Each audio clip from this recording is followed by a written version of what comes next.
Hey guys, tonight we will together unveil the mystery behind one of the most notorious names in English history, the woman who changed an entire nation and met a tragic end on the scaffold, Anne Boleyn.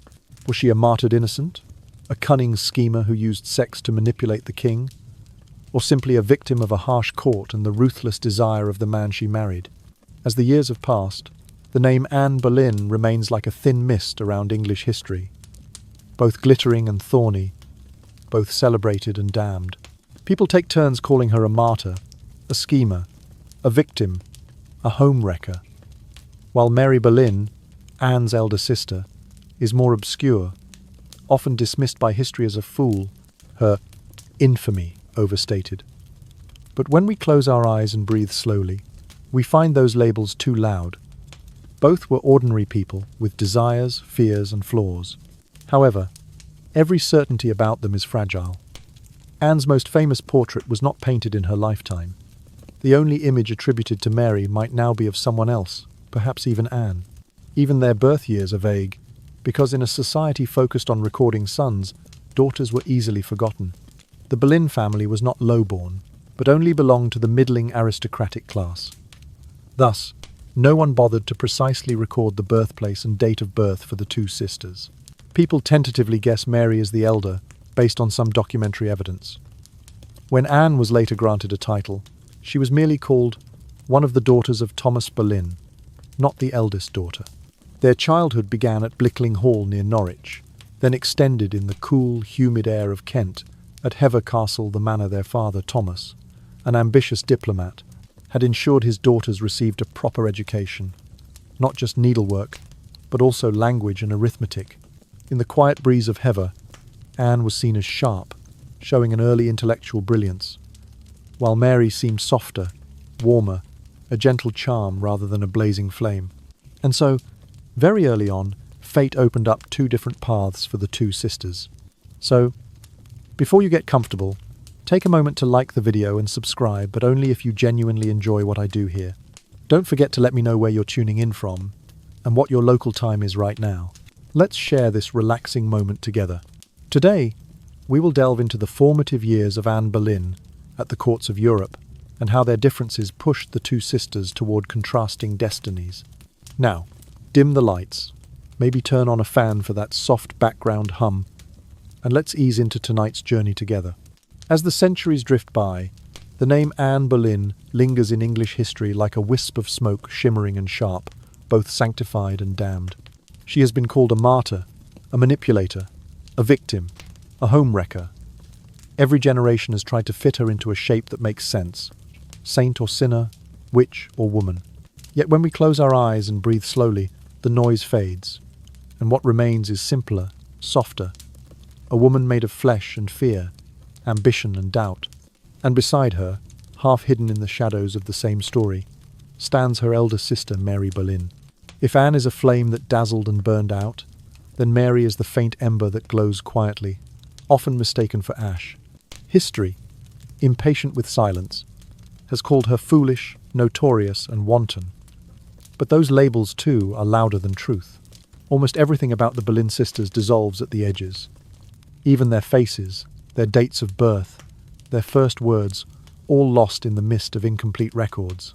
The most famous portrait of Anne Boleyn, the one that now stares from textbooks and documentaries, was painted long after her death, perhaps from imagination more than memory.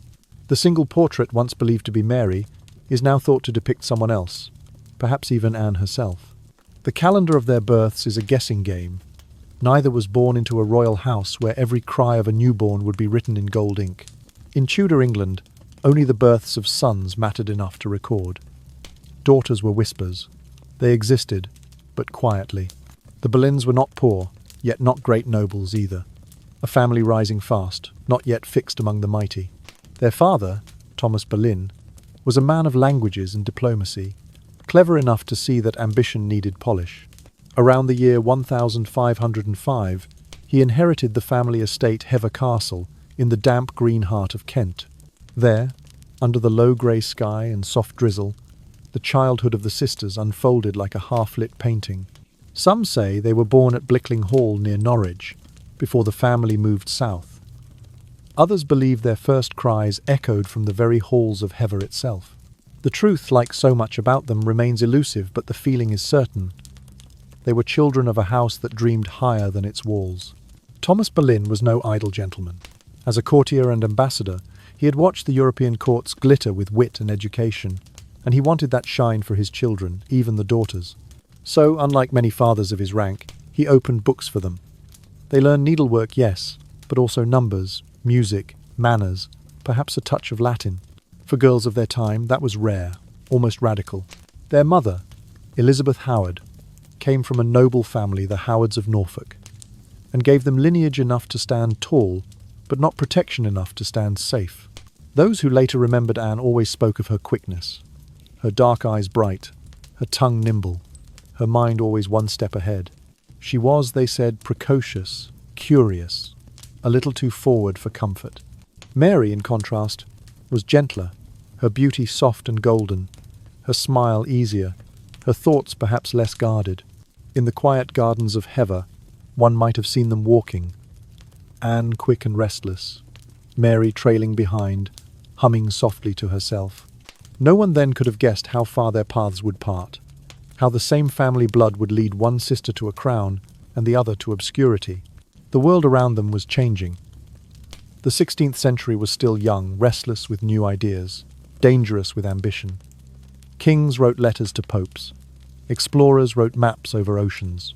In that restless air, Thomas Boleyn planned.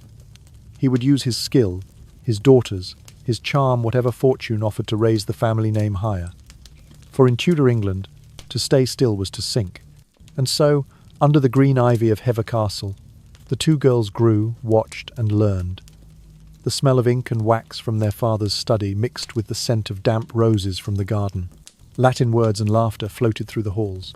They practiced curtsies before mirrors, stitched silk in the afternoons, whispered to each other about princes and poems. Perhaps even then, Anne dreamed of something beyond, of a place where her sharp mind could stretch its wings, while Mary, sweet and pliant, dreamed only of peace. History will remember them unevenly. One will be accused of witchcraft and seduction, her head to fall beneath a French sword. The other will fade into the background, surviving quietly, outliving them all. But for now, in the hush of their early years, they are only two girls at Hever, daughters of Thomas and Elizabeth, unaware of the storm their names will one day summon. The air smells of rain, the fields beyond are still, and the story of the Boleyn sisters is only just beginning, a story of brilliance and ruin, of love and danger, and of how two lives, born under the same roof, could be written so differently by time. Around the year 1513, when Anne Boleyn was still a girl in her early teens, her father sent her across the Channel to the court of Archduchess Margaret of Austria. It was, by every measure, an extraordinary opportunity, a finishing school for the most refined daughters of European nobility, a place where music, philosophy, and the elegant art of conversation shaped the future ladies of power. In that world of Latin books, polished marble floors, and long corridors filled with the hum of madrigals, Anne began to grow like a candle, nurtured by good air, steady, bright, and deliberate. Margaret herself, the aunt of Emperor Charles V, was known for her intellect and generosity, and she seemed to take an instant liking to the young English girl. She found in Anne a quick mind, a lively wit, and a curiosity that refused to stay still. It is said that the Archduchess once wrote to Thomas Boleyn, praising his daughter's good behaviour and pleasant wit. For Anne, the compliment was more than flattery, it was a doorway. While Anne's world expanded under the domed ceilings of the Burgundian court, her sister Mary remained at Hever, sewing patiently by candlelight, learning the arts of domestic grace. In comparison, Anne's days were a symphony, letters to copy, languages to master, dances to learn. The contrast between them, once subtle, was beginning to widen. And yet, in the quiet evenings, perhaps both girls looked toward France, the glittering realm where courtly life bloomed brighter than anywhere else in Europe. In the year 1514, fortune finally knocked on Mary's door. Both sisters were chosen to serve as ladies-in-waiting to the young Mary Tudor, sister of King Henry VIII, who was to marry the aging French monarch, King Louis XII. But Anne, still settled in the household of Margaret of Austria, was too far away to join the royal train. So it was Mary who crossed the sea, her first step into the world, that would shape her legend. The wedding between Mary Tudor and Louis XII was grand, but destiny was brief.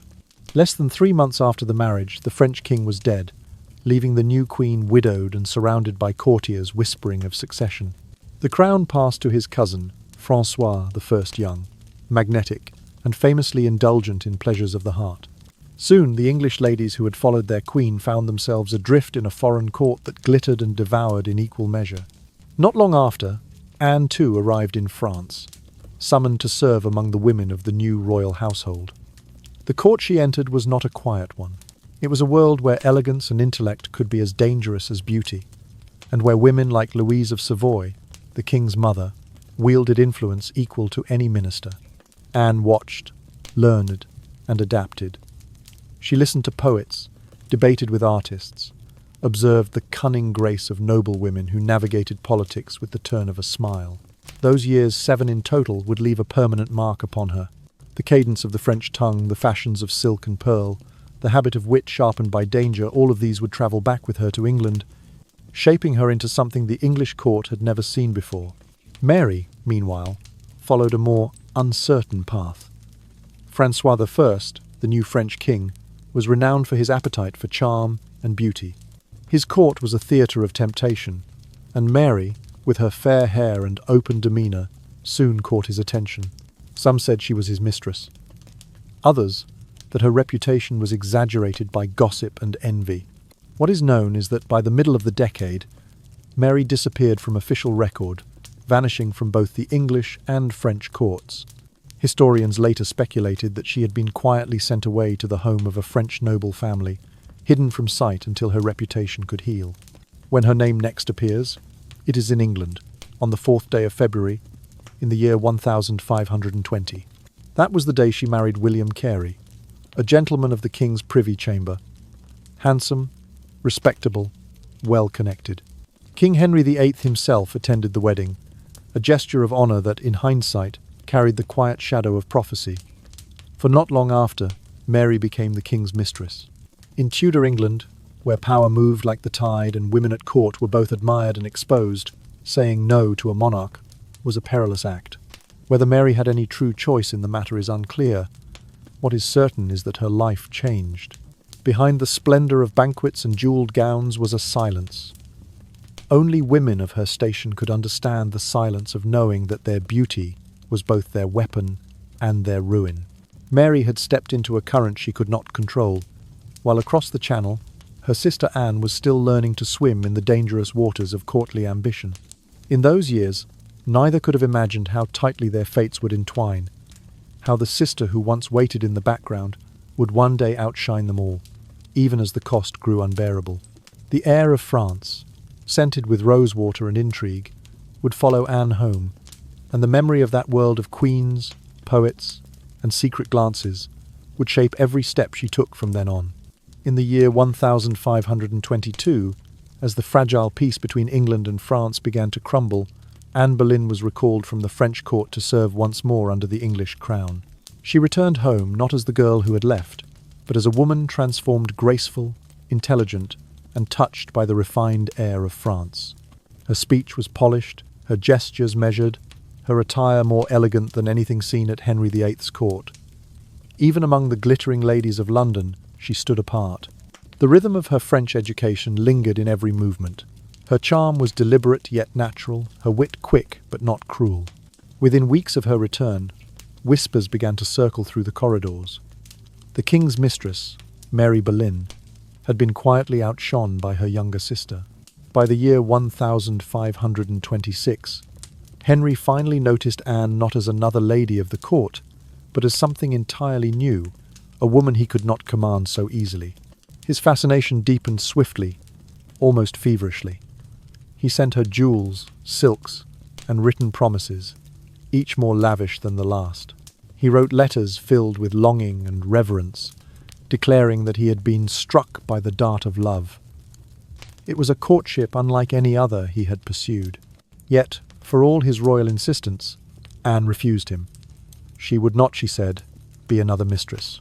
Instead, she retreated to her family home at Hever Castle in Kent, closing the gates to the king's relentless pursuit. For 2 years, from the summer of 1526 until about 1528, she stayed there far from the court, far from temptation, far from danger. Her withdrawal was not a game of seduction, as many would later say. It was a declaration of principle. She had seen what happened to women who yielded too easily. She had seen her sister loved, used, and forgotten. Anne would not repeat that story. She would be loved differently, or not at all. Meanwhile, in the royal palace, another story was beginning to unravel. Henry's marriage to Queen Catherine of Aragon had lasted 18 years, yet it had given him only one surviving child, a daughter, Princess Mary. The absence of a male heir gnawed at him like a curse. Henry convinced himself that his misfortune was divine punishment. Catherine, before marrying him, had been the widow of his late brother, Prince Arthur. She swore that her first marriage had never been consummated, but Henry chose to believe otherwise. In his mind, God was withholding sons because the union itself was unholy. Desperate to free himself and marry Anne, Henry turned to the most powerful churchman in England, Cardinal Thomas Wolsey. Wolsey, skilled in diplomacy and legal manoeuvring, promised to find a way an annulment from Rome, granted by the Pope himself. Yet the path ahead was tangled. From 1527 onward, Wolsey and a web of lawyers and theologians across Europe debated the legitimacy of the marriage. Letters flew between England, Rome, and France. Opinions were bought and sold. For 5 long years, the question of Henry's conscience became the question of Europe's politics. The Boleyn family understood the stakes. In a world where noble fortunes rose and fell by royal favour, Anne's virtue became both her shield and her weapon. To remain chaste was to remain valuable. To stay near the king, without surrendering to him, was to hold power few women had ever grasped. Thomas Boleyn, ambitious as ever, saw his daughter as the family's brightest promise. Her refusal of Henry's advances, bold and dangerous, only made the king's desire burn hotter. The longer she waited, the more certain he became that he must have her not as a mistress but as a wife. During those years of waiting, Anne learned the art of patience. Her mind remained sharp, her voice calm, her letters careful. She did not plot openly, nor did she plead.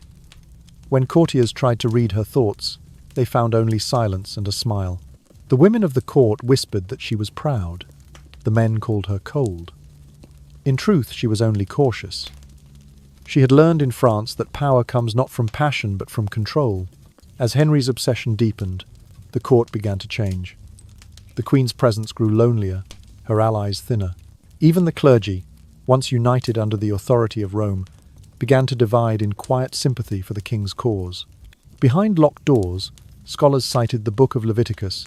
If a man shall take his brother's wife, it is an unclean thing, while others argued that papal authority stood above such laws. In these debates, Henry found justification. In Anne, he found resolve. By the close of the decade, the matter had moved beyond desire. It had become destiny. Henry's passion for Anne was no longer a secret of the heart. It was the engine of reform, the question upon which the fate of nations would turn. Yet Anne herself did not rush. She waited quietly, deliberately, as if aware that every step toward the throne would echo louder than the one before.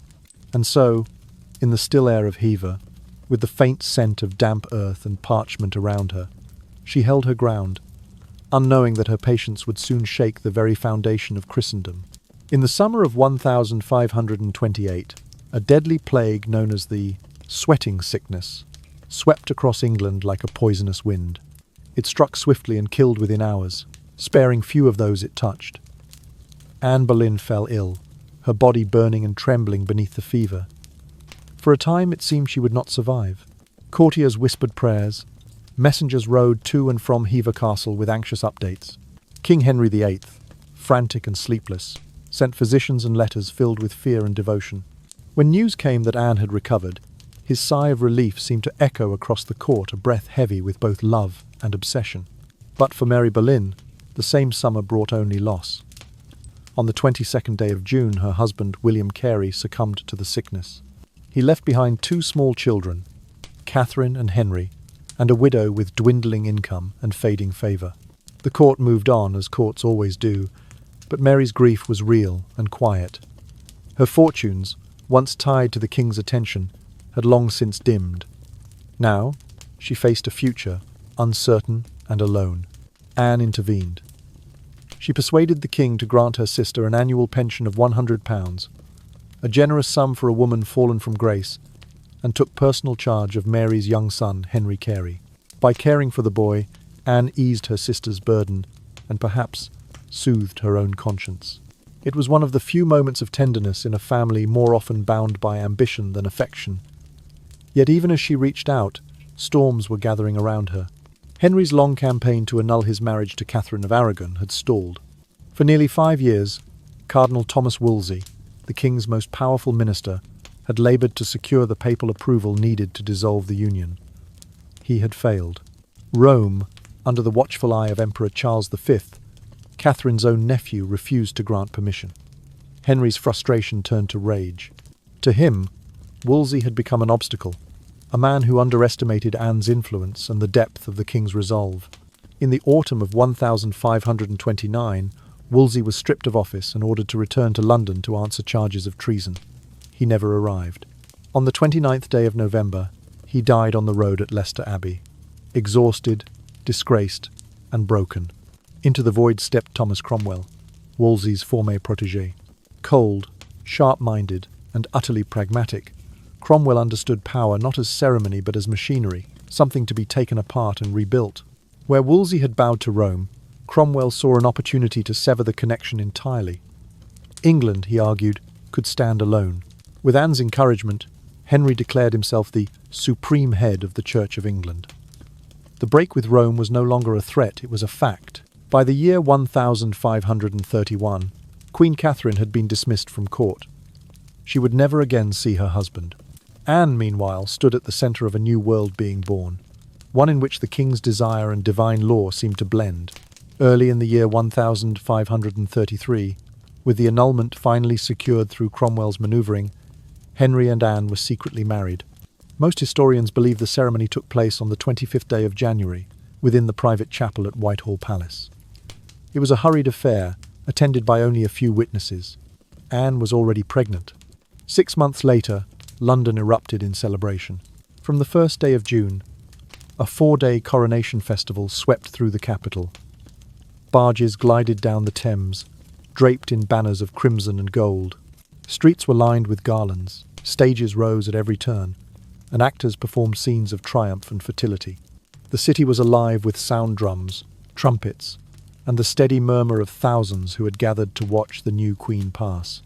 Anne, dressed in white and crowned beneath a canopy of cloth of gold, glowed with poise and pride. Yet beneath the music and perfume of flowers lingered a current of unease. Many still loved Catherine of Aragon. To them, Anne was a usurper, a thief of both crown and conscience. 3 months later, in September of 1533, Anne gave birth. The cries of a healthy infant echoed through Greenwich Palace. The king rushed to her side, his face alight with anticipation. But when he saw the child, a girl, the air changed. She was strong, beautiful, and perfect, yet not the son he had prayed for. They named her Elizabeth. Courtiers offered congratulations. But beneath the polite applause, there was disappointment not only for Henry, but for England, which still longed for a male heir. For Anne, the moment was both triumph and omen. She was now queen, crowned and consecrated, mother to a princess who would one day define an age. Yet in the king's eyes, the light dimmed just slightly. What had begun as passion and purpose would soon become expectation and pressure. The fragile mirror of their union, polished by love, framed by ambition, had begun to crack. Outside, the bells of London rang in celebration, but their sound was thin, stretched across the wind like a song half remembered. Inside the royal chamber, beneath embroidered ceilings and the scent of myrrh, a mother held her newborn close, unaware that the tiny heartbeat against her skin would outlast empires, and that her own fate had already begun to turn. After the birth of Elizabeth, the seasons that followed grew fragile for Anne Boleyn. Each new hope carried a shadow, and each disappointment carved the air thinner around her. In the year 1534, she miscarried late in her pregnancy, perhaps in the 7th or 8th month, and the child was a boy. The news fell over the court like a soft but fatal silence. For Henry, it was a wound to both heart and pride. A son had been within reach, and then, once again, gone. Those close to him would later recall the look on his face. Not anger at first, but something quieter, deeper, the weary disbelief of a man who had built his destiny on a promise that refused to come true. For Anne, the loss was more than physical pain. It marked a turning point in her marriage, a slow dimming of the flame that had once set the king's will on fire. Every failed pregnancy drained not only her strength, but also Henry's affection. The woman who had captivated him with wit and defiance was now expected to play the gentle queen, the silent consort. Yet Anne was not made for silence. She was intelligent, outspoken, and politically sharp, qualities that might have been virtues in another age, but were seen as thorns in hers. Henry, restless and increasingly irritable, preferred harmony to challenge. He had grown used to wives who lowered their eyes, not raised their voices. Anne could not or would not become such a wife. She questioned him on matters of state, contradicted his choices, and protested his wandering eye. When he looked elsewhere at Jane Seymour, quiet and pale Anne's jealousy boiled into open argument. Their quarrels spilled beyond the walls of their private chambers, echoing in corridors crowded with courtiers pretending not to listen. For Henry, the defiance that had once thrilled him now felt like reproach. For Anne, the love she had fought for began to feel like a cell. It was during this uneasy season that Mary Boleyn reappeared at court visibly pregnant, her hand resting tenderly in that of her new husband, William Stafford. He was no nobleman, merely a soldier, without title or fortune. Mary had married for love, and in doing so, had broken every rule of her world. She had not sought her father's permission, nor her sister's, now the Queen's, knowing well that both would have refused. In Tudor England, love without sanction was not a virtue but an act of rebellion. The consequences were immediate. Mary was dismissed from court, her small pension revoked, her name spoken with pity or disdain. It was said she wept as she left, clutching a few belongings, and the hope that someone might intercede for her. Desperate, she wrote a letter to Thomas Cromwell, the king's new chief minister and the most powerful man in England after the king himself. In her letter, she begged him to plead her case, to remind the king of her loyalty, to have mercy on her and her husband. But her plea was met with silence. Cromwell had no reason to help her. She was of no political value, and kindness was not among his ambitions. While Mary struggled in exile, the court itself trembled under new tensions. The break from Rome had opened a floodgate of wealth. Vast estates and treasures from dissolved monasteries now lay waiting to be claimed. Anne saw these riches as an opportunity for reform. She wanted to found schools, hospitals, and charitable works to use the kingdom's gain for moral and intellectual growth. Cromwell, ever the realist, disagreed. To him, the lands and gold of the church were instruments of control, best placed in the king's treasury to strengthen the crown's authority. Their visions collided quietly at first, through policies, then through sermons. One of Anne's favoured preachers began to deliver messages that criticised the greed surrounding the dissolution of the monasteries, implying that certain men, though not named, sought profit where they should seek piety. Cromwell understood the message all too clearly. It was not just a difference of opinion, it was a challenge to his power. And so, in the echoing corridors of Whitehall, where ambition moved like cold air, a dangerous rivalry took shape. Anne, who had once been his ally in reform, became an obstacle. Cromwell, who had built her rise with precision, now began to consider her fall with the same. Between them stood the king, weary of conflict, hungry for peace, or perhaps merely hungry for change. The court slowed its rhythm. Conversations grew cautious, smiles became rehearsed.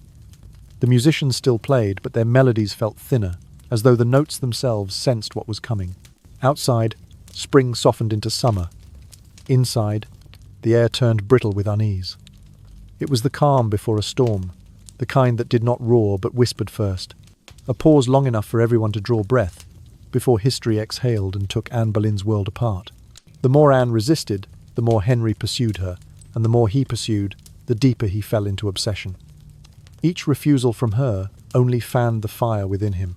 To prove himself worthy, He wove entire rituals of courtly devotion letters written in gold ink, jewels set with his initials intertwined with hers, and declarations that blurred the line between passion and worship. Yet Anne remained distant, keeping her pace slow, measured. She withdrew to Hever Castle, moving through its damp gardens like someone walking the edge of a dark lake, knowing that one misplaced step could send ripples through an entire kingdom. By then, Henry's marriage of 18 years to Queen Catherine of Aragon had grown hollow. Once marked by loyalty and shared purpose, it now stood only on a fragile thread: their daughter, Princess Mary. Catherine, devout and aging, clung to her title and to the sanctity of their vows. Henry, restless and convinced of divine judgment, saw only sterility and sin.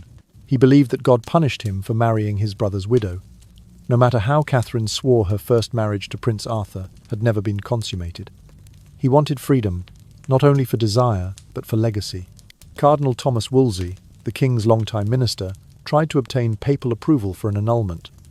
He promised Henry that Rome would grant his wish, but months turned to years, and the Pope, caught between faith and politics, hesitated. Emperor Charles V, Catherine's nephew, stood behind her with the power of Spain and the Holy Roman Empire. The Pope could not offend him without risking war. By the summer of 1529, Wolsey had failed. Henry's patience dissolved, and with it, Wolsey's fortune. He was stripped of office, summoned to London on charges of treason, and died in disgrace that November, his heart breaking before the trial could begin. In the quiet left behind, a new mind took the king's trust: Thomas Cromwell. Where Wolsey had bowed to Rome, Cromwell drew new lines on the map. His voice was calm, his logic cold, his vision clear. If Rome would not bend, England would simply break away. The king, he said, should be the supreme head of the English Church, answerable to no foreign power. Anne, educated in the reformist ideas of Europe, approved. She had seen, during her years in France, how educated women could stand as patrons of art, learning, and theology. Her own belief in a more personal faith matched Cromwell's reasoning, though their paths would later diverge. When Henry accepted Cromwell's counsel, the bond between England and the Vatican began to unravel. The papal authority that had ruled for centuries was now questioned openly in sermons, debated in Parliament, whispered through every corridor of the realm. The break from Rome was not simply a political maneuver, it was a revolution disguised as doctrine. Henry, freed from the Pope's authority, now stood as both king and spiritual sovereign. The old order trembled, and the air itself seemed to change. By the year 1531, Queen Catherine was ordered to leave court. She departed quietly, taking with her the dignity that had once been England's pride. In her absence, Anne rose like the tide she had waited for, not crowned yet, but already queen in all but name. She appeared beside Henry at royal banquets, received foreign ambassadors, and listened to the debates of theologians and lawmakers. Her voice, soft yet sure, began to shape the moral language of reform. She spoke of charity, of schools for girls and boys, of the need to guide the new wealth that would come from dissolving the monasteries into the service of learning and good works. Cromwell, ever practical, took note. His pen moved quickly, drafting acts that would place England's clergy under the crown. Parliament echoed with speeches about divine sovereignty and national pride. The Reformation Parliament, as it came to be known, redrew the boundaries of power.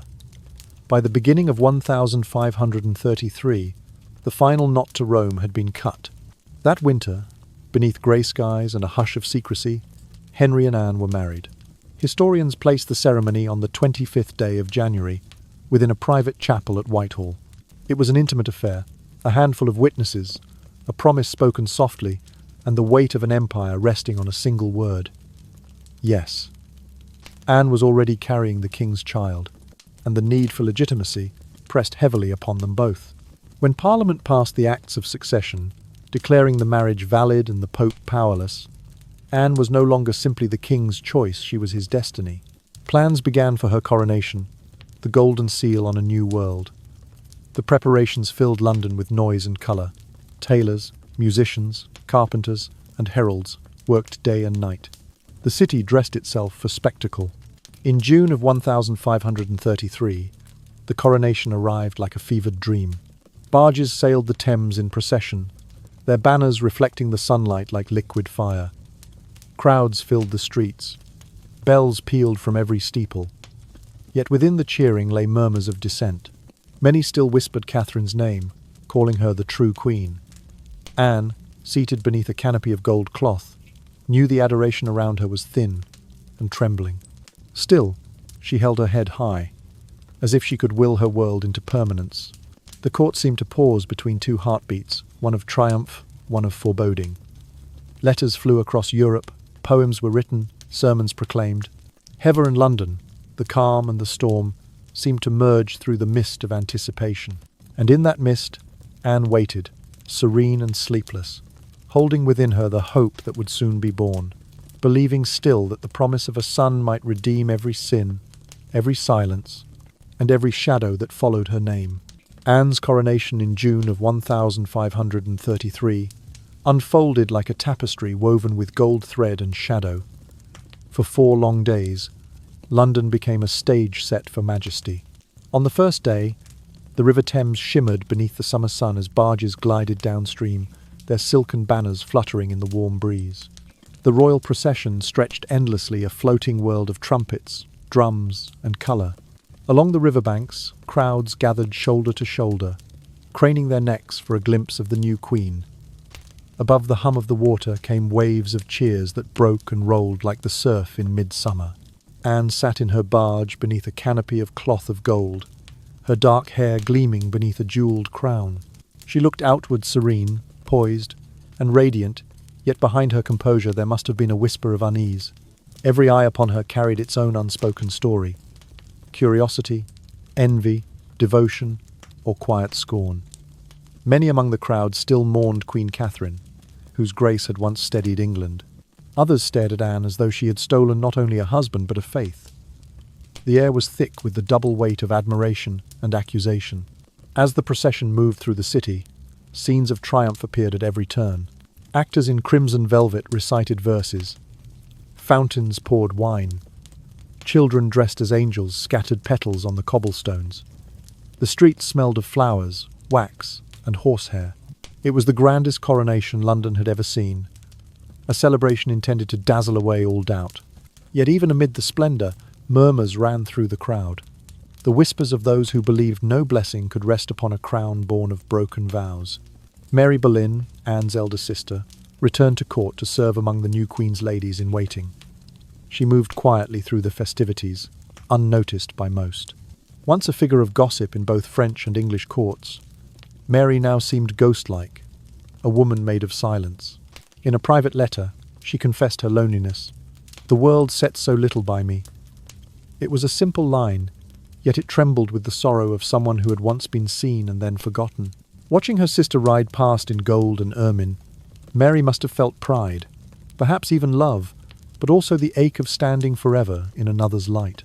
By September, the long-awaited child was born. On the 7th day of that month, at Greenwich Palace, Anne gave birth to a healthy baby girl. The cries of the newborn echoed through the corridors like a promise one that the king had been certain would be a son. The infant was named Elizabeth. She was perfect in every way, strong, alert, and bright-eyed. But she was not the prince Henry had upended his kingdom to obtain. For a moment, joy and disappointment mingled in the same breath. The king forced a smile, insisting that God would soon grant them sons. Yet his silence afterward lingered. He had broken with Rome, remade the church, and defied an empire, all for the woman who now held a daughter in her arms. The court celebrated dutifully, but beneath the fanfare lay a quiet unease. The christening, held 11 days later in the royal chapel at Greenwich, was stately but subdued. Even as the baby's godparents, including Archbishop Thomas Cranmer, spoke their blessings, the air felt heavy with what was missing. Outside the palace walls, the people's hearts remained divided. To many, Elizabeth's birth confirmed their doubts about Anne's worthiness. She was not the miracle child that the king's sacrifice had promised. The whispers grew sharper. The child was a girl. The queen was proud. The old queen had been wronged. In taverns and marketplaces, the name Anne was spoken with a mix of fascination and resentment. Inside the royal household, the atmosphere changed as well. The corridors that had once hummed with the laughter of lovers now echoed with the quiet discipline of expectation. The Queen, once an object of the king's every desire, found herself scrutinized instead. Every look, every word, every gesture seemed weighed against one question: when would she provide a son? Henry's passion, once aflame, began to cool into the measured rhythm of duty. Anne, ever perceptive, sensed the shift.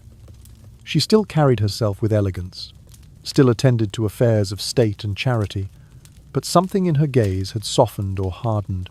She had become, in the eyes of many, the queen she had once envied, distant, solemn, almost spectral.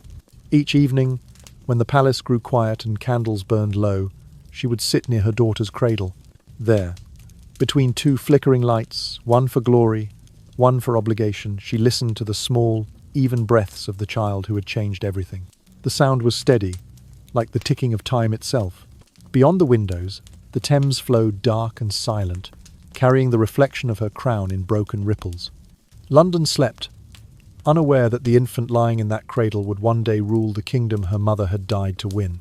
For now, though, Anne Boleyn was simply a mother alone with her thoughts, her faith, and the echo of the cheering crowds fading into the night.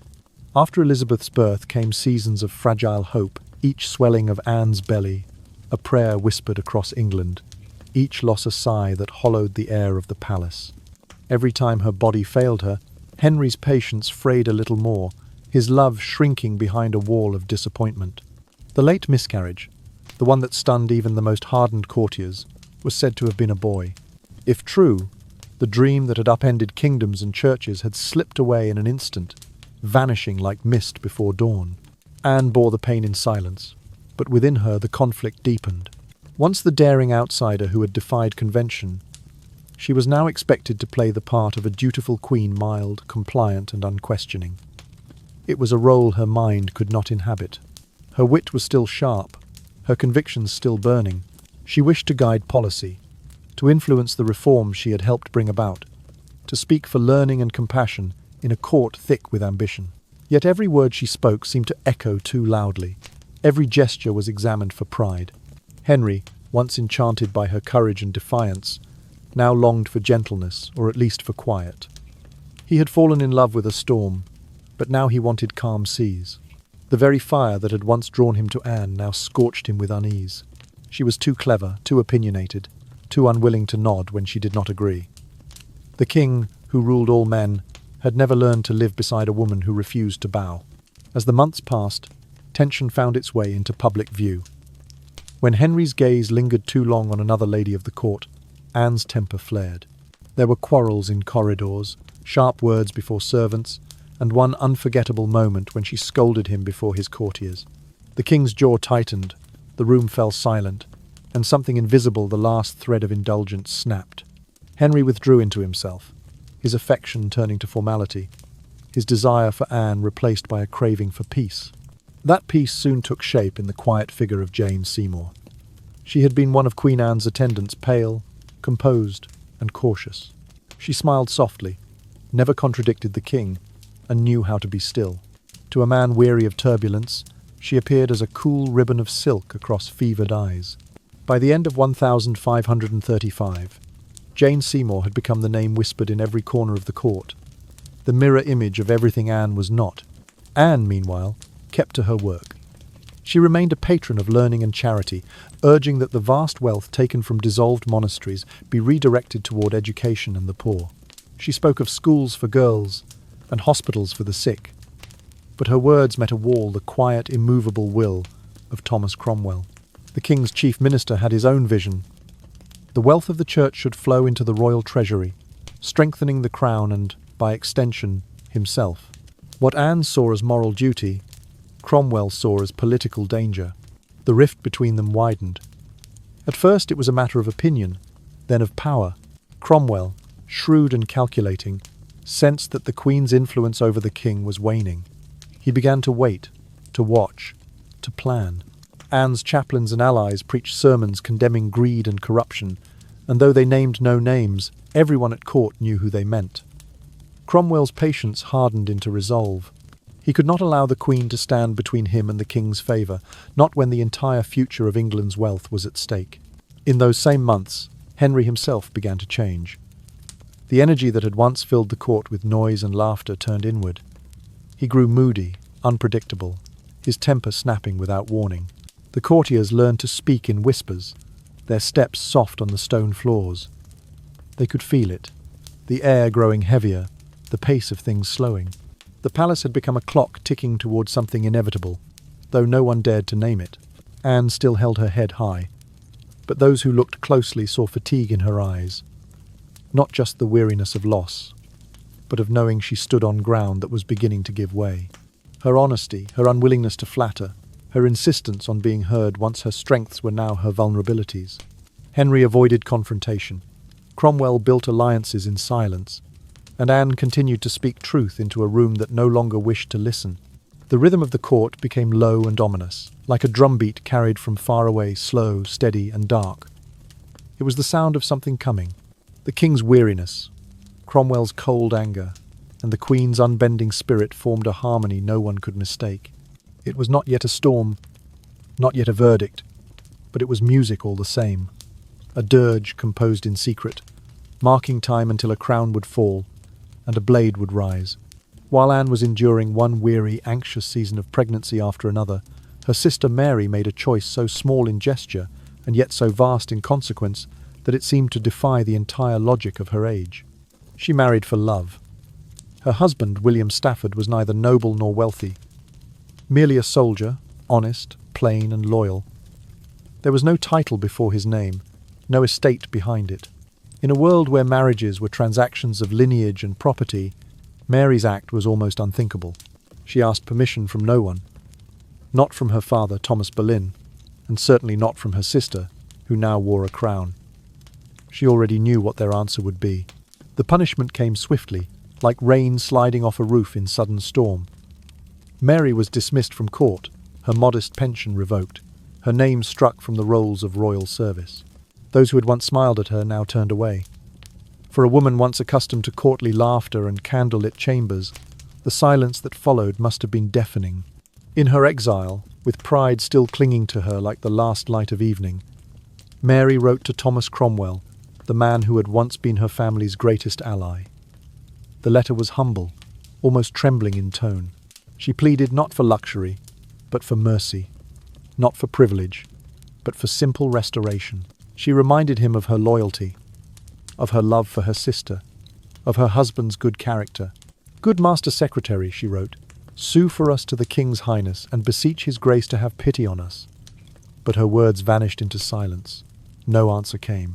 The letter slipped into the depths of Cromwell's indifference, or perhaps into the shadow where Anne's name had already begun to fall. For Cromwell had changed. Once the architect of Anne's triumph, he now saw the Boleyn family not as partners but as obstacles. The break with Rome had given England an inheritance of gold, the lands and treasures of the monasteries, dissolved under royal decree.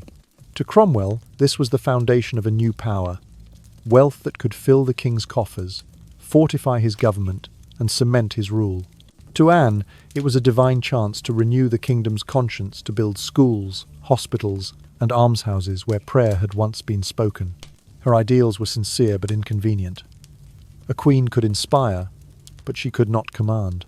Her influence, though real, was fragile, dependent upon a husband's mood, a minister's patience, and a nation's shifting winds. When Anne's circle began to preach against the greed that followed the dissolution of the monasteries, one sermon struck too close. The preacher, sympathetic to Anne, likened Cromwell's management of the seized estates to a marketman's bargain, trading holiness for silver. It was a clever metaphor, and a dangerous one. Cromwell heard it as a knife drawn quietly in a crowded room.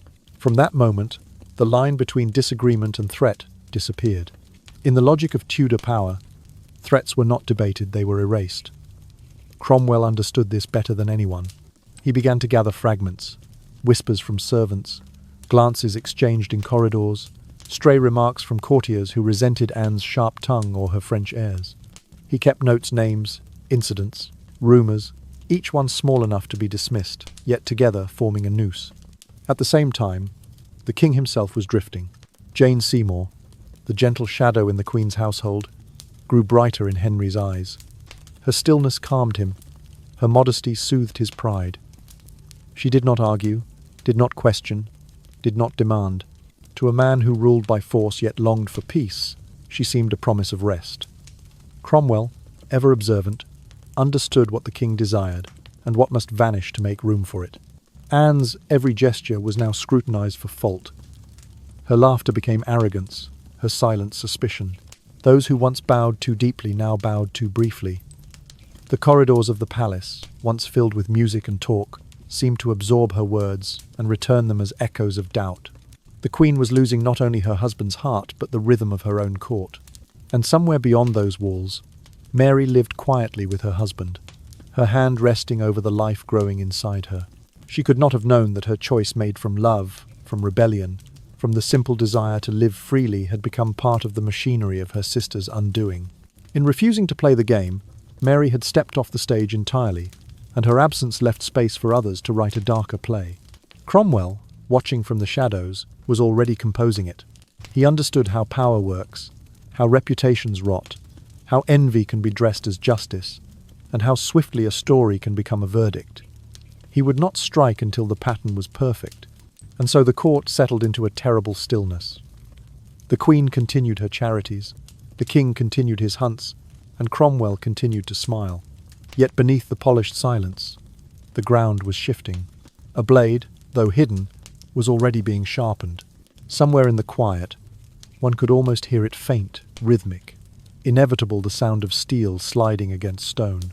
In the early days of May in the year 1536, when the leaves were still pale and trembling with spring, the English court drew tight like a wire pulled to breaking. On the second day of that month, Anne Boleyn, Queen of England, wife of Henry VIII, and mother of a princess, was arrested and taken to the Tower of London. The barge that carried her glided along the Thames in silence, its oars dipping into the water with the rhythm of a funeral march. Those who watched from the banks knew, though no one dared say it aloud, that the tower's gates rarely opened again for those who entered within. The stone walls there had long memory. They had heard too many footsteps that never returned. Only months before, the death of Catherine of Aragon on the 7th day of January had seemed to lift a shadow from Anne's life. Her rival was gone, her daughter now the undisputed heir in the king's eyes. But fate allowed her no time to breathe. A few weeks later, another miscarriage, her final one, darkened everything. Those who were near claimed the lost child had been a boy. To Henry, it was the last sign he needed that heaven itself had turned against his marriage. The Queen who had once seemed chosen by God now looked like a curse. Thomas Cromwell moved quietly in the spaces left by grief. His patience, sharpened over years, had become precision. He began collecting fragments, glances, jokes, half-heard words from Anne's ladies and from men who had once served her chamber. By the first week of May he had built an entire tapestry of accusation. 5 names were drawn into it: Henry Norris, Sir Francis Weston, William Brereton, Mark Smeaton, and George Boleyn, Anne's own brother. The charges were threefold: adultery, incest, and high treason. Each one, in the law of Tudor England, carried death. In that world, to be accused was to be condemned unless one could prove otherwise. And in a court ruled by fear and favour, proof of innocence was rarer than a morning without fog. Cromwell's evidence was hearsay shaped into certainty, rumours hammered into law. Yet it was enough. On the 12th day of May, 3 courtiers, Norris, Weston, and Brereton, stood trial and were found guilty. A musician, Mark Smeaton, was the only one to confess, though his confession bore the mark of terror. As a man of low birth, he could be tortured by law, and no one doubted he had been. The others denied everything, walking toward death with their silence intact. 3 days later, on the 15th of May, Anne and her brother George were tried in the Great Hall of the Tower. Presiding over the court was their uncle, Thomas Howard, the Duke of Norfolk, a man torn between blood and obedience.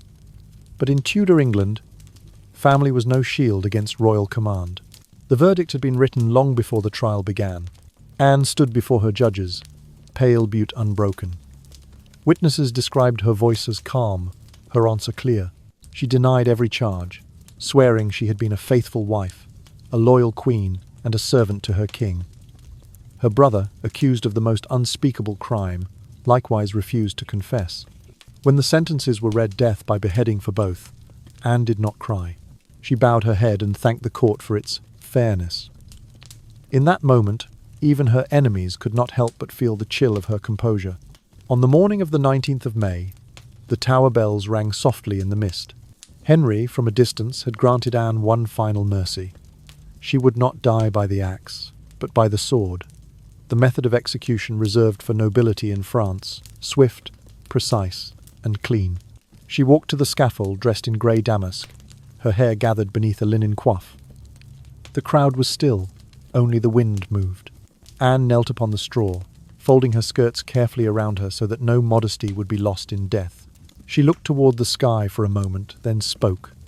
She prayed for the king, called him ever a good and gentle lord, and asked those gathered to hold no ill will against her. Her words were measured, almost tender. Then, with a faint smile, she lifted her hand to her throat and said softly, "I have a little neck." The words drifted through the air like a fragile joke, half sorrow, half grace. The executioner, brought specially from Calais, nodded once. He turned to his assistant and called out, "Bring me the sword!" A ruse to distract her. As Anne's eyes shifted instinctively toward the sound, the blade flashed in one clean arc. The cut was so swift that her body never seemed to flinch. The silence that followed was deep and endless, broken only by the soft thud of fabric folding into straw. In that moment, everything that had defined her, the love letters, the quarrels, the reforms, the laughter at court, the dreams of schools and hospitals turned to dust. What remained was only a name, suspended between history and legend. Anne Boleyn, the woman who had changed a kingdom, ended her life in a single breath's width of steel. And then there was stillness, a velvet quiet, heavy and dark, settling over the tower like a shroud. Beneath it, the echo of her name would linger for 5 centuries, whispered again and again by those who wondered whether she had been sinner, saint, or something far more human, a woman who reached for power in a world that was never built to let her keep it. Only a few days before the sword fell, Henry VIII made sure that every trace of Anne Boleyn would be erased with the precision of a royal decree. On the 17th of May in the year 1536, the Archbishop of Canterbury, Thomas Cranmer, once Anne's ally and confidant, declared the marriage between the king and the queen null and void. The reason, carefully wrapped in the folds of canon law, was a circle that closed neatly upon itself. Henry had once been intimate with Mary Boleyn, Anne's elder sister, and therefore his union with Anne was deemed incestuous and unlawful in the eyes of the Church. The decision was as swift as it was cruel. Within hours, Elizabeth, the 2-year-old child who had been born with trumpets and banners, was stripped of her title. No longer a princess, she was reclassified as the Lady Elizabeth. A child born out of wedlock, erased from the line of succession as though she had never been cradled beneath a crown. Her mother's name was struck from prayers, her emblems removed from the palaces, her portraits taken down. Courtiers were forbidden to speak of her, except in whispers. What had once been the great love story of a generation now dissolved like ink in water. It all happened quickly, efficiently, without hesitation, as though the king's household were wiping a stain from parchment, not a woman from history. The machinery of the court moved with quiet obedience. Documents were sealed, orders signed, witnesses dismissed. Within the tower, the Queen's belongings were catalogued, her servants reassigned, her memory folded away in official silence. Then came the wedding. On the 30th day of May, just 11 days after Anne's execution, Henry VIII married Jane Seymour. The ceremony took place in the Royal Chapel at Whitehall, the same palace where he had secretly wed Anne only 3 years before. The court, still heavy with the scent of mourning, forced its smiles. There was no joy in the music, no warmth in the torches. It was as if even the air had not yet learned how to celebrate again. Jane Seymour was everything Anne had not been. Modest, soft-spoken, obedient. She never interrupted the king, never raised her voice, never questioned his will. She knelt when she was expected to kneel, and smiled only when he looked her way. To Henry, exhausted by years of turmoil, she seemed the promise of peace. The courtiers called her the meek queen, though behind her gentleness lay a quiet understanding she knew the price of displeasing him. By October of the following year, 1537, Jane fulfilled what Anne never could. After a long and perilous labour, she gave birth to a son, the long-awaited heir christened Edward.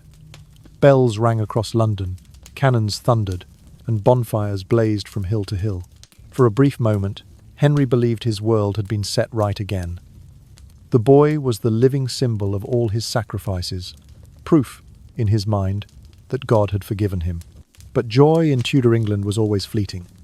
12 days after the birth, on the 24th of October, Queen Jane died of postnatal infection. She was 29 years old. Her death came quietly, without drama, a soft breath that left the king alone again. This time with the child he called the jewel of my realm. Henry ordered her to be buried at St. George's Chapel in Windsor, the place he had chosen long ago for his own tomb. In the years to come, he would often say that Jane had been his true wife, though those who knew him understood. It was not love he cherished, but the son she had given him. Edward, the child of that brief union, would live to ascend the throne after Henry's death, ruling as Edward VI. Yet his reign would last barely 6 years before illness claimed him, and the peace his birth had promised never truly came. Henry himself grew heavier and slower with every passing year. The 6 wives he took, Catherine of Aragon, Anne Boleyn, Jane Seymour, Anne of Cleves, Catherine Howard, and Catherine Parr, had come to represent the restless searching of a man who could command everything but contentment. Between weddings and funerals he built palaces and broke kingdoms, yet sleep eluded him, and through all of it, Anne's shadow remained. It lingered in the hallways of Hampton Court, in the chapel where she had once prayed, in the tower whose stones still remembered her last words. He might have struck her name from the records, but he could not strike her from memory. Her death had changed not only his life, but the soul of the nation. The Church of England, born from his love for her, stood as her unspoken monument. Sometimes, it was said, Henry would speak of her after midnight, when the candles had burned low and the courtiers had gone. His voice would soften for a moment, as though remembering the woman who had once made him defy the world. Then, just as quickly, he would fall silent again. Time moved on, but history would not forget. The wind that slipped through the tower still carried her name, brushing against the walls like a sigh. Anne. It was not the sound of scandal or sin, but of something quieter, a reminder that love, even when buried under centuries of dust and judgment, leaves behind a pulse that never fully fades. After the execution that silenced London, Mary Boleyn slipped quietly out of sight, not banished, not exiled, simply gone. The court moved on without her, its noise receding like a tide, until her name no longer appeared in letters or records. For the rest of her life, she would exist only in silence. No one wrote where she lived, whom she saw, or what she thought of the world that had consumed her family.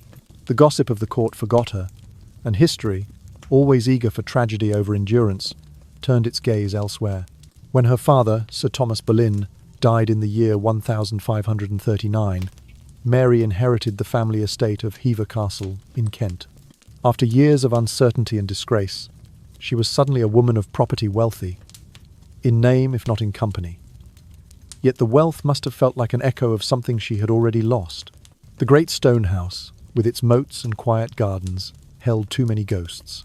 There was the memory of her father's ambition, of Anne's laughter before France and Henry changed them both, of letters written in another life.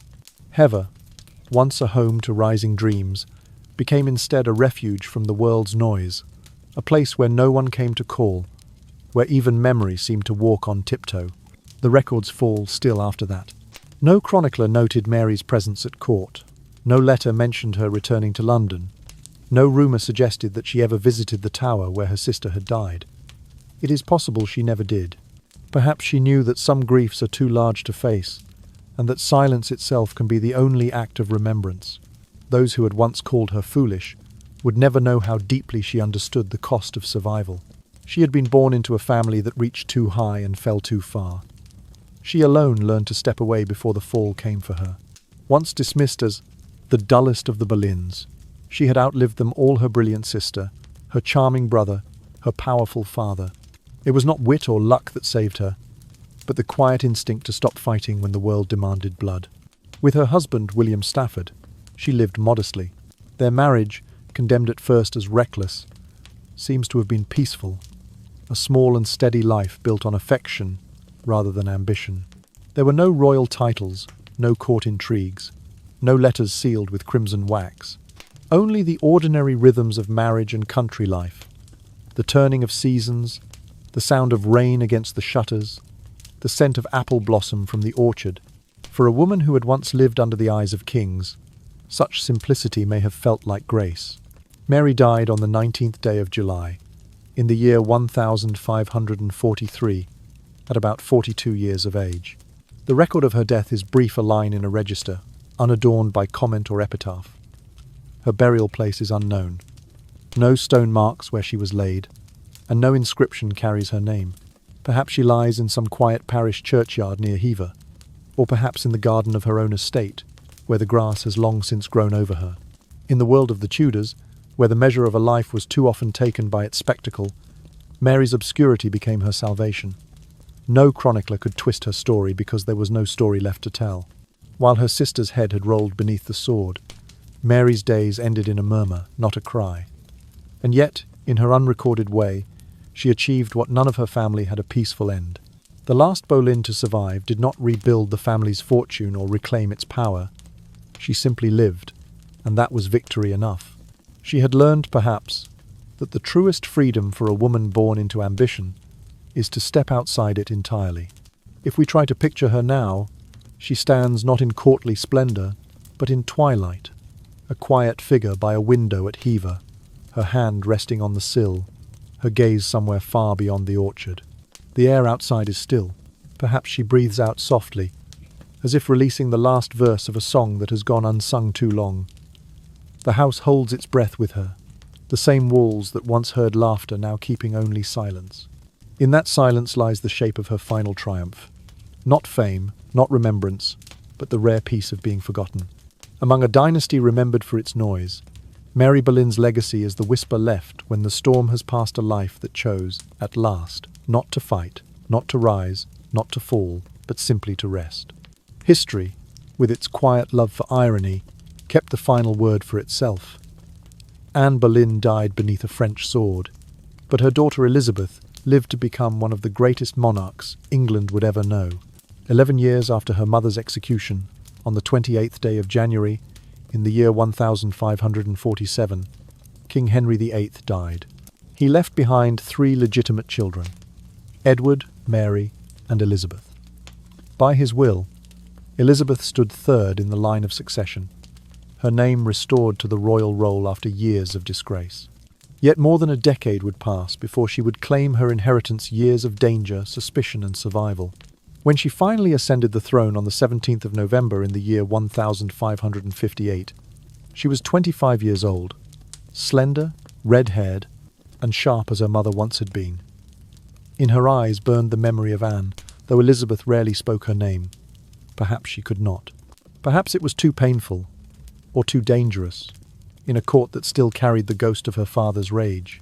Yet everything about her reign, her intellect, her independence, her refusal to be mastered, seemed to carry the quiet echo of that lost mother who had once defied the same world.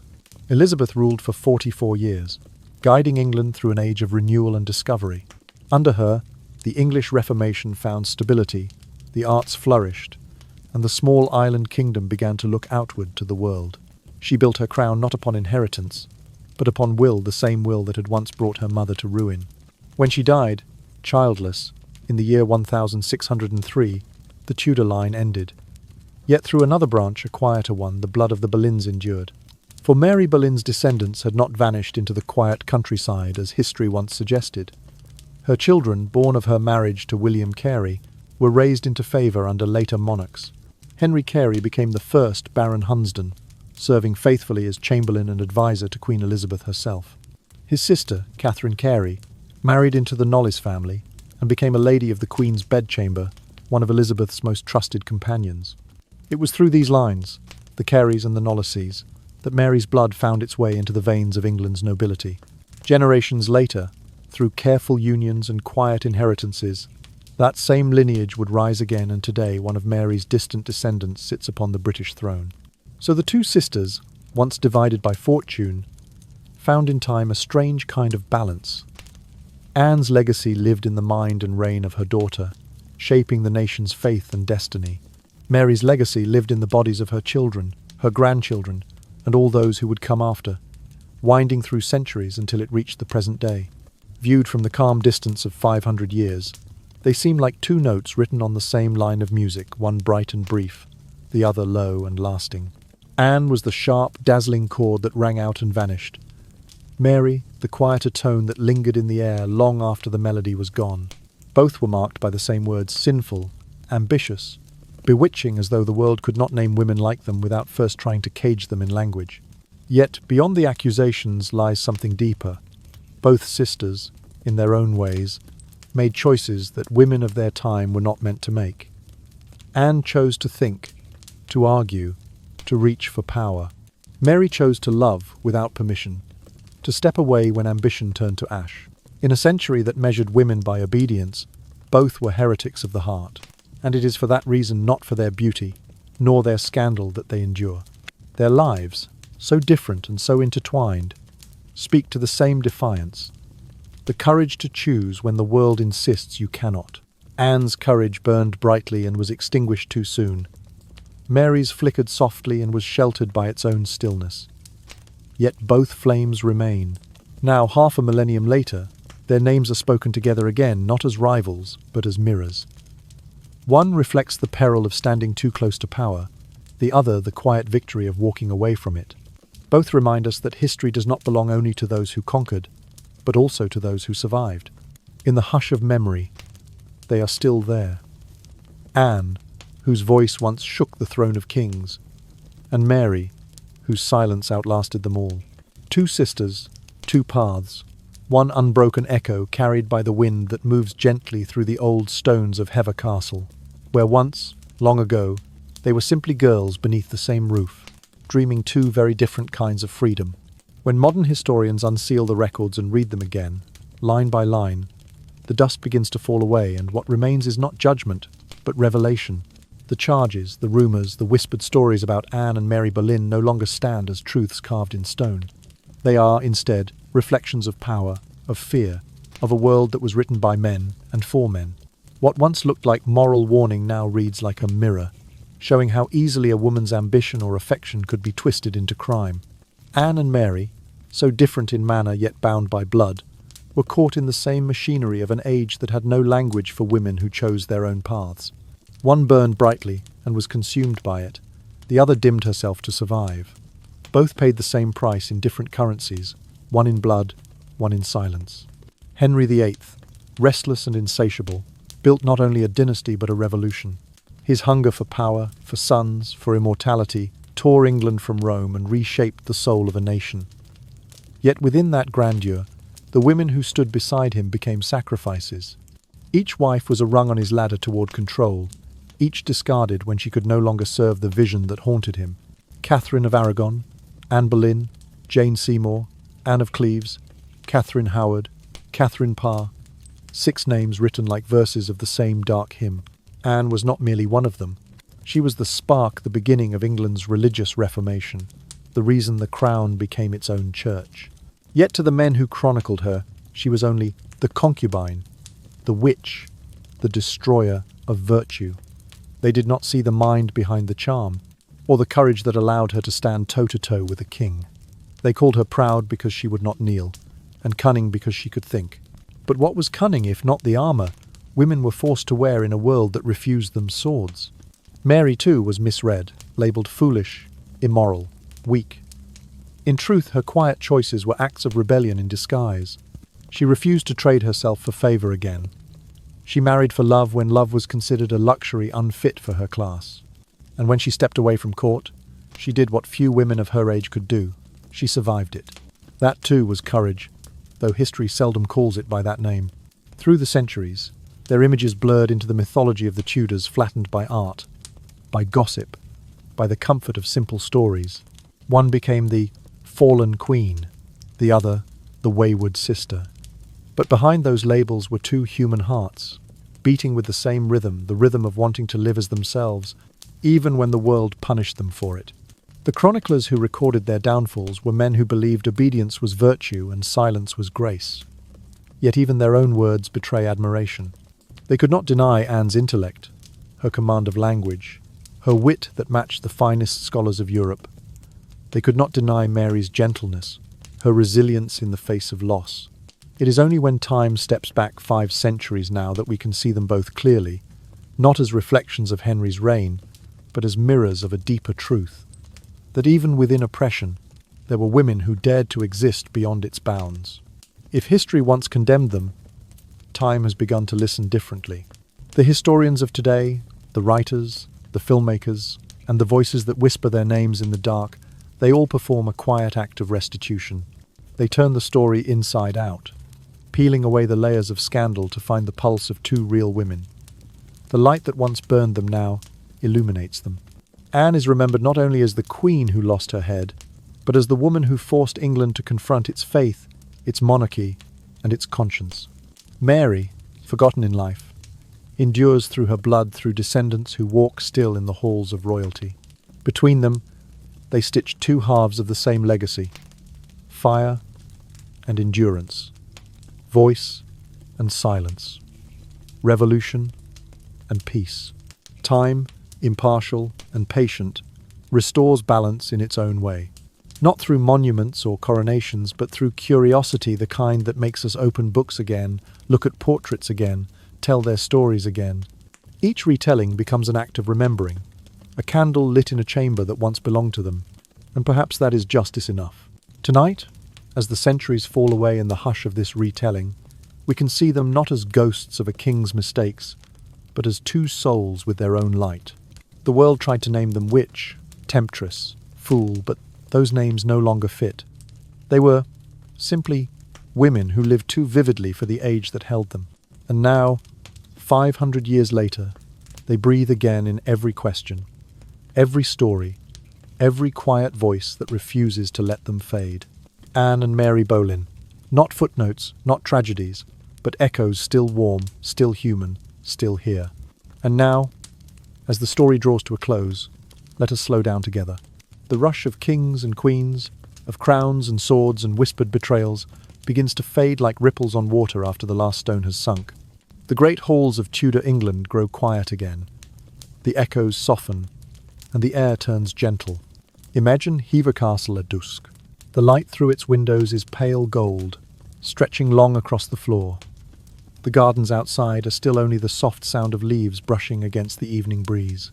Somewhere, perhaps, a single candle trembles on a wooden desk, its flame bending but never going out. That is how memory works. Fragile, flickering, but enduring. Anne and Mary, 2 names that once stirred both scandal and awe, now rest not in noise, but in calm. They are no longer the women that history used as mirrors for power, or warnings for desire. They are simply 2 souls, who once dreamed, once loved, once tried to live freely in a time that did not allow it. If you listen closely, you might still hear them not in words, but in that quiet courage that lingers wherever a woman chooses her own way. Their story, after all, is not just about ambition or tragedy.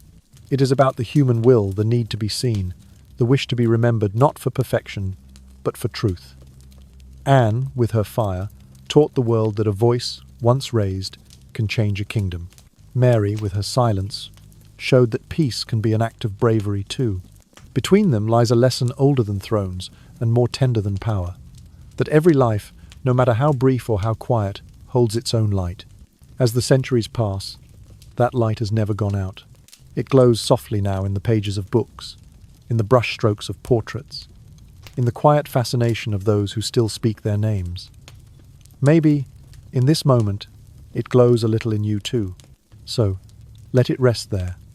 Let the story settle like dust in sunlight, like breath on glass.